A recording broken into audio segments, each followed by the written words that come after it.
মহিলাদের কাজা রোজার আগে শাওয়ালের 6 রোজা রাখা যাবে কিনা?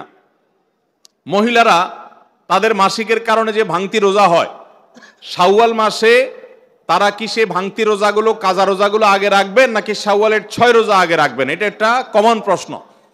এই প্রশ্নের উত্তরে আমরা বলতে চাই, অনেক উলামায়ে কেরাম বলেছেন যে যেহেতু নবী করিম সাল্লাল্লাহু আলাইহি সাল্লাম শাওয়ালের 6 রোজার ফজিলত পাওয়ার জন্য রমজানের রোজা রাখাটাকে শর্ত দিয়েছেন এবং বলেছেন মান সামা রমাদান সুম্মা আতবাআহু সিত্তাম মিন শাওয়াল, যে ব্যক্তি রমজানের রোজা রাখলো এরপরে শাওয়ালের 6টা রোজা রাখলো, কানা কাসিয়ামিদ দাহার, সে সারা বছর রোজা রাখার সওয়াব পাবে।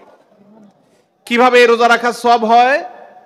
অনেক উলামায়ে কেরাম, অনেক বিশ্লেষকরা বলেছেন আল্লাহ তাআলা প্রতিটা আমলের বিনিময়ে কমপক্ষে 10 গুণ বাড়ান, কোনো কোনো ক্ষেত্রে আরো অনেক গুণ বাড়ান, দানের ক্ষেত্রে আরো কয়েকশো গুণ পর্যন্ত আল্লাহ বাড়ায় দেন।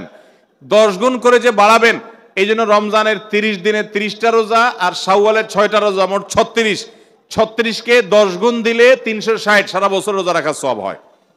তো এই জন্য শাওয়ালের 6 রোজা রাখতে হবে। এখন কথা হলো, নবী সাল্লাল্লাহু আলাইহি সাল্লাম কিন্তু বলেছেন যে রমজান রোজা রাখলো এরপরে শাওয়ালের 6 রোজা রাখলো, তার জন্য সারা বছরের সওয়াব। তাহলে এখানে রমজান রোজা রাখার পরে 6 রোজা রাখার কথা বলা হয়েছে।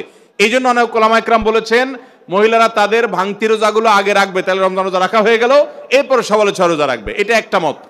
তবে আরেকটা মত হলো শাওয়ালের 6 রোজা যে ভাঙতি পড়েছে এর মানে এই না যে তিনি রমজান রোজা রাখেন না, তিনি রমজান রোজা রাখছেন। এগুলো তো আল্লাহর নির্দেশে, কারণ তিনি রাখতে পারেন না যেহেতু তিনি অসুস্থ মাসিক। তো এই জন্য তিনি এগুলো পরে রাখলেও শাওয়ালের 6 রোজার সওয়াব তিনি পাবেন।